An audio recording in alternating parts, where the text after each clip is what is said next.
বর্ষা আলো মা বর্ষা বর্ষা লো কি কোন ঘরটা তালা পড়িছি এই দাଣ୍ଡ পটটা খোলা ଅଛି নিশ্চয় ঝট কুଆଡେ ବୁଲିବା ପାଇଁ ଯାଇଥିବ ମୁଁ ଦେଖୁଛି এই କେତେ ଦିନ ହେଲା ଭାରି ଅନ୍ୟମନସ୍କ ରହିଛି ତାର ଗୋଟେ ସମୟ ଜ୍ଞାନ ମାନେ ଠିକ ରହୁନି ମତେ ନ ଜଣେ କୁଆଡେ କୁଆଡେ ଚାଲି ଯାଉଛି ଯେ ଠିକ ସମୟରେ ଘରକୁ ବି ଫେରୁନି ହେଇନି ପରା 16 ପୁରିକି 17 ହେଲାଣି এই 17-18 ବର୍ଷଟା ହଉଛି ପୁଅ ଝିଅ ମାନଙ୍କର ଗୋଟେ ବିଗିଡିବାର ସମୟ ଆମ ପରି ଅଭିଭାବକ ମାନେ ଯଦି ଟିକେ ସଜାଗ ହୋଇ ନ ରହିବା କେତେବେଳେ ଯେ ନେଡି ଗୁଡ କହଣିକୁ ବଢି ଯାଇଥିବ ନାଇଁ ନାଇଁ ନାଇଁ ଜମାରୁ ବି ସେମିତି ହବାକୁ ଦେବିନି ହଁ ଆମ ଗାଁର ସାହିର ଆରତୀ ଆରତୀର ତ ନଡିଆ ଭରା କାଲି ସରିଛି ତା ବାହାଘର ପରେ ଫଗୁଣ 25ରେ ଲଗ୍ନ ଧାର୍ଯ୍ୟ ହେଇଛି ନାଇଁ ନାଇଁ यार କିଛି ଗୋଟେ ସମାଧାନ କରିବାକୁ ପଡିବ ମତେ ଆଜି ଘରକୁ ଆସୁ ଏମିତି ପାନେ ଦେବି ମତେ ନ କହିକି ପଦାକୁ ଗୋଡ଼ କାଢିବାକୁ ବି ସାହସ କରିବନି ଖାଲି ସେ ଘରକୁ ଆସି ଯାଉ ଆଜି ସେ ଚିହ୍ନିବ ଏ ଦିନବନ୍ଧୁ ମିଶ୍ର କୋଉ ରକମର ଲୋକ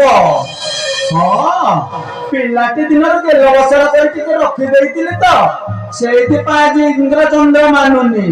ମୁହଁଟା ଟିକେ ବଢି ଯାଇଛି କିନ୍ତୁ ଆଜି ଜମାରୁ ବି ଛାଡ଼ିବିନି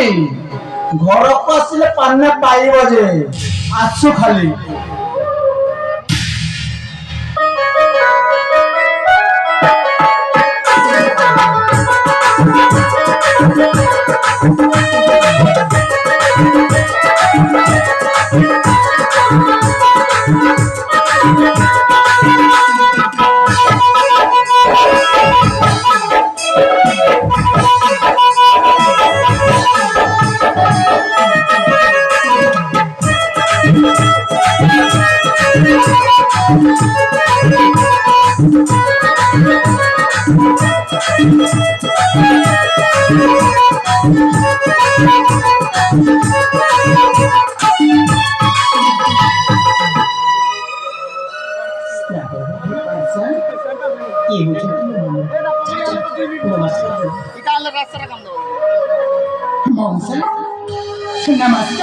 आयुष्मान भव वर्षा हाँ मामू कुआरे जाथिलु नहीं मामू कथा कड़े कि मो सांग माने को सहित नई को बुलिया पे जाइथिलु हां नई कुला तो जाइथिलु हेले झियो सांग माने को सहित मो देखुची एई केई दिन हबो तोरा मुंड ठीक रहउनी मते न जणे कुआरे कुआरे जे बुली जाउछु ठीक समय में घर को फेरु हां मु कोन पचारथिली कि बाबू जनक किए आगर तो मु केबे तांकु जानि नथिली कि देखि नथिली किए कि तो साथी रे पुनी मो घर को नै आइछु किए बाबू जनक मामू तुम कागर कहू नथिली सेई पहाड़ ऊपर खसी पड़ीबा मुंड फाटी रक्त झरिबा जाऊ तुम साहाଯ୍य कर नथिली ये होचंती सेई स्नेह बाबू से मासक तले दिन मते कहउथिलु ना बाबू जनक कुआरे पहाड़ चढ़ुतिले और तांको गोड़ खसी से तळे पड़ी जाइथिले और तांको मुंडर गोटे बड़ क्षत हेतिला तांको सहायता करी तू भलो कर देथिलु ताहेले ए होचंती सिना बड़ बाबू भलो करिछु बाबू तुम पाखक आनी की बहुत भलो काम करिछु ए मां आमको तो राम भारतीय संस्कृति शिक्षा देछि अतिथि देवो भव आ बाबू को पर जने अतिथि को सेवा न करी आमे कोने रही पारिबा ए बापा आमे हिलु गरीब लोक एई चाल छपर घरे आमे रहुची आपण जेते बेले मो कुड़िया को पाद पकेछंती आपण किछिटा खाई कि जिबे समय तो अनेक हेलानी केते बेले कुआरो कुआरो जे बुला बुली करिछ भोक तो निश्चय होथिबो मालो मु आज निजे रोसे घर को जाउची आ बाबू को पई ଦହି ପଖାଳ ସାଙ୍ଗକୁ ଶାଗ ଆଉ ପଡିଚୁରା ବାଇଗଣ ଟିକେ ପୋଡିକି ନେଇ ଆସିବି। ଆଉ ନା ଆମେ 3 ଜଣ ଏଠି ବସିକି ଆରାମରେ ଖାଇବା। ଭାରି ମଜା ହବ ଦେଖିବୁ। ଠିକ ଅଛି ରେ ବାପା ମଉସା ମୁଁ ନ ଫେରିବା ପର୍ଯ୍ୟନ୍ତ ଜମାରୁ ବୁଝିପାରେ ନା ଠିକ ଅଛି ମଉସା ତୁମ ଆସିବା ପର୍ଯ୍ୟନ୍ତ ମୁଁ ଏଠି ଅପେକ୍ଷା କରିଛି। ଦେଖିବ ଆଜିକାର ପାଗରେ ଦହି ପଖାଳ କେମିତି ମଜା ଲାଗିବ। ହଁ ହଉ ହଉ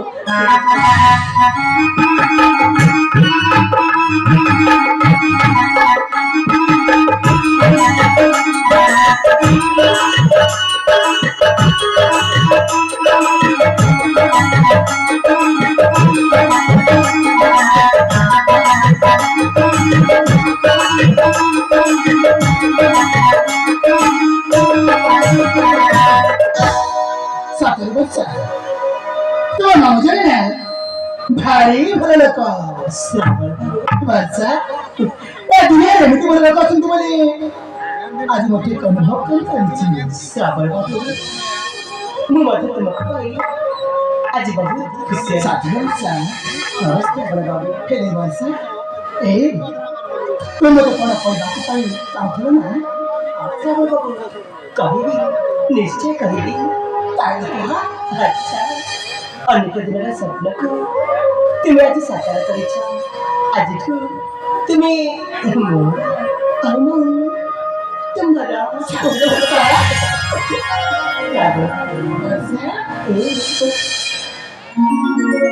ମିଲନ ମଧୁରାତି মিলন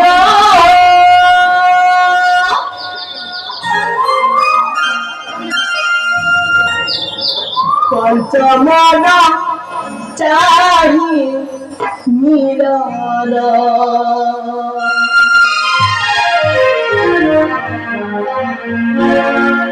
মিলন মধুরা মিলন পঞ্চমন চাহি মিলন তুম পাদে মন তুম পাদে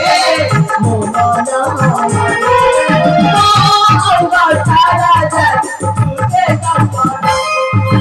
মিলন মধুরা মিলন পঞ্চমন চাহি মিলন মিলন মধুরা মিলন পঞ্চমন চাহি মিলন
तुम्हें जदि हे बाबा सबोंता मुझे बना दमई तुम्हें भी देखी कभी मुझे क्योंकि नाची की मुझे घुरी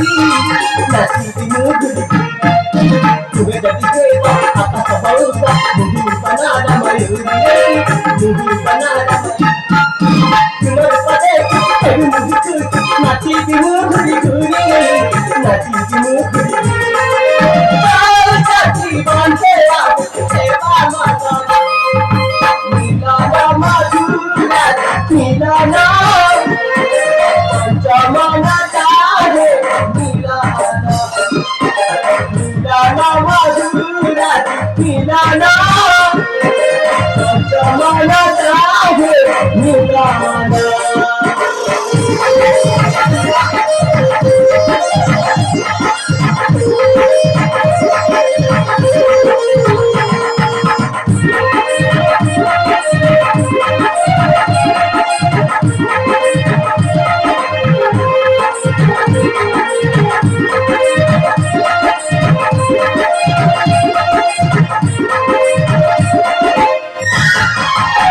दर्शन आज देखा समय का प्राव देखे ना नहीं ए समय में अभी तो अभी क्या करती है वो आशा पर तो चाहते बस चुके ऐसा मत विदा दे ऐसा मत विदा दे তুমি একটু যাবা কথা জমারে তোমরা ধরনি সাদা दर्शन ମାମୁଁ ପରେ କହିଛନ୍ତି କଣ ଗୋଟେ ଖାଇକି ଯିବା ପାଇଁ ଆଉ ଏମିତି ଖାଲି ଖାଲି ଚାଲିଗଲେ ମାମୁଁଙ୍କ ମନକୁ କଷ୍ଟ ହବନି। देखा बच्चा मौसा किसी भी कहीं नहीं ନାଇଁ ନାଇଁ ନାଇଁ ଏଠି ଯିବା କଥା ଜମାରେ ତୋମର ଧରନି ए मौसा ସାଦା हे ମୁଁ ଯିବା ପୂର୍ବରୁ ତୁମକୁ ଗୋଟେ କଥା କହିବାକୁ ଚାହୁଁଛି ତୁମେ କଣ କହିବାକୁ ଚାହୁଁଛ? ହଁ ଏ ମଉସା ଆଜି ଏମିତି ତୁମ ଘରକୁ ନେଇ ଇଚ୍ଛା ମମତା ତୁମକୁ ଆମ ଘରକୁ ବହୁ କରି ନେଇଯିବି ଆଜି ସବୁବେଳେ ତୁମକୁ କଥା ଦେଉଛି କଥା ଦଉଛି ଏଇ ମାତ୍ର ଦୁଇଟି ଶବ୍ଦକୁ ପୁଞ୍ଜି କରି ଅପେକ୍ଷା କରି ଚାହିଁ ରହିଥିବା ଦିନେ ବାବୁ ମୁଁ ଠକିଯିବିନି ତ? ନାଇଁ ନାଇଁ ଏମିତି ଆଶଙ୍କା ମନେ ଧରିବା ଜମାରେ କିଛି ନୁହଁ ତୁମକୁ ଯଦି ମୁଁ ଠକିବି ତାହେଲେ ମୁଁ ଭଗବାନଙ୍କ ପାଖରେ ଅପରାଧୀ ହେବିନି ତଥାପି କାହିଁକି କେଜାଣି ମତେ ଭାରି ଭୟ ହେଉଛି ଏଠି ଚାଲିଗଲା ପରେ ମତେ ଟିକେ ଭୁଲିଯିବନି। ଏ ରକ୍ଷା ଏ ଶ୍ରାବଣ ବାବୁକୁ ପରା ତୁମେ ନା ଜୀବନ ଦେଇଛ ତା ନହେଲେ ଦୁନିଆରେ ମୋ ହଜି ଯାଇଛନ୍ତି ତେଣୁ ନେହତ ଏ ଜୀବନ କେବଳ ତୁମର ଏଥିରେ କାହାର ଟିକେ ନାହିଁ ଏ ରକ୍ଷା ଶ୍ରାବଣ ବାବୁ ଏ କିଛି ଦିନ ମଧ୍ୟରେ ଯେଉଁ ସମ୍ପର୍କ ସୃଷ୍ଟି ହେଇଛି ସେ ସମ୍ପର୍କକୁ ମୁଁ ସାମାଜିକ ସ୍ୱୀକୃତି ଦେବାକୁ ଚାହୁଁଥିଲା ସାମାଜିକ ସ୍ୱୀକୃତି ଦେବାକୁ ଚାହେଁ କିନ୍ତୁ ବାବୁ ଦର୍ଶନ ତୁମେ ଜାଣିଛ ଜଣେ ସମ୍ଭ୍ରାନ୍ତ ବଂଶର ଉତ୍ତରାଧିକାର ତୁମ ବଂଶ ପରମ୍ପରା କାହିଁ କେତେ ଉପରେ ଏ ସମାଜର ନୀତି ନିୟମ ଶୃଙ୍ଖଳାକୁ ଆଧାର କରି ଏମିତି ଏକ ସମ୍ପର୍କ ସ୍ଥାପନ କରିବା ପାଇଁ ତୁମ ଘର ଲୋକ କଣ ରାଜି ହେବେ? ତୁମ ଘରେ କଣ ଝଡ଼ ଉଠିବନି? ସେତେବେଳେ ତୁମେ କଣ କରିବ ବାବୁ? ଏ ପୃଥିବୀର ଗାଁର ଗରିବ ବର୍ଷା ରାଣୀକୁ କେବେ ଭୁଲି ଜୀବନଟେ ମୋ ପ୍ରେମକୁ ସାକାର କରିବାକୁ ଦରକାର ପଡ଼ିନି ଭୁଲିଯିବି ମୋ ପରିଚୟ ଭୁଲିଯିବି ମୋ ଖାନଦାନକୁ ଆଉ ମୁଁ ତୁମକୁ ବହୁ କରି ନେଇଯିବି ସେତିକି ମୋ ଉପରେ ବିଶ୍ୱାସ ରଖ ବତ୍ସ ସେତିକି ମୋ ଉପରେ ବିଶ୍ୱାସ ରଖ ଭୁଲ କହିଲ ବାବୁ ସମ୍ପୂର୍ଣ୍ଣ ଭୁଲ ମଣିଷ ସ୍ୱପ୍ନ ଦେଖିବାରେ ଭୁଲ ନଥାଏ ହେଲେ ଏମିତି ଗୋଟେ ଅବାନ୍ତର ସ୍ୱପ୍ନକୁ ବାସ୍ତବରେ ପରିଣତ କରିବା ହେଉଛି ନିହାତି ଭୁଲ। କିନ୍ତୁ ମଉସା ଆପଣଙ୍କ ମନରେ କେମିତି ଧାରଣା ଆସୁଛି କେମିତି କହିଲ ଆସିବନି କେମିତି ପଢିଛି ବାବୁ ପୁରାଣରେ ପଢିଛି ଶକୁନ୍ତଳାର ସେଇ କରୁଣ କାହାଣୀ ରାଜା ଦୁଷ୍ମନ୍ତଙ୍କର ପ୍ରତାରଣାର ଇତିହାସ ଆହୁରି ବି ପଢିଛି ରାମାୟଣରେ